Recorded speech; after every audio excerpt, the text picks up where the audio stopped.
প্রভাত জয়সূরিয়া। তৃতীয় দিন সকালে ব্যাট করতে নেমে 168 রান তুলতেই নিজেদের শেষ 8 ব্যাটারকে হারায় শ্রীলঙ্কা। শ্রীলঙ্কার পক্ষে সর্বোচ্চ 158 রান করেন পাথুম নিশাঙ্কা। এছাড়া শেষ দিকে কুশাল মেন্ডিস 87 বল থেকে 84 রানের দুর্দান্ত ব্যাট করেন। ফলে প্রথম ইনিংসে শ্রীলঙ্কা অল আউট হয় 458 রানে। বাংলাদেশের পক্ষে 5 উইকেট শিকার করেন তাইজুল ইসলাম। এছাড়া 3 উইকেট শিকার করেন নাইম হাসান। ফলে প্রথম ইনিংসে 211 রানের লিড পায় শ্রীলঙ্কা। 211 রানে পিছিয়ে থেকে দ্বিতীয় ইনিংসে ব্যাট করতে নামে বাংলাদেশ। দুই ওপেনার সাদমান ইসলাম এবং এনামুল হক বিজয় দেখে শুনেই শুরু করে। 31 রানের উদ্বোধনী জুটি গড়ে ব্যক্তিগত 19 রান করে আউট হন এনামুল হক বিজয়। পরের ওভারেই ফিরে যান সাদমান ইসলাম। ব্যক্তিগত 12 রান আসে তার ব্যাট থেকে। অভিজ্ঞ মুমিনুল হক 15 রান করে প্যাভিলিয়নের পথ ধরলে চাপে পড়ে যায় বাংলাদেশ। অধিনায়ক নাজমুল হোসেন শান্ত 19 রানের বেশি করতে পারেনি। ফলে 70 রানে 4 উইকেট হারায় বাংলাদেশ।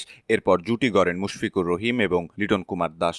দুজনের 30 রানের জুটি বাংলাদেশকে 100 রান পর্যন্ত নিয়ে যায়। দলীয় 100 রানে ব্যক্তিগত 26 রান করে অভিজ্ঞ মুশফিকুর রহিম আউট হন প্রভাত জয়সূরিয়ার বলে। সরাসরি বোল্ড হন তিনি। মুশফিক ফিরে যাওয়ার পর উইকেটে নেমে লিটনের সাথে জুটি বাঁধেন মেহেদী হাসান মিরাজ। 16 বল থেকে 11 রান করে বাংলাদেশের দলীয় 115 রানে ষষ্ঠ ব্যাটার হিসেবে প্যাভিলিয়নের পথ ধরেন মেহেদী হাসান মিরাজ।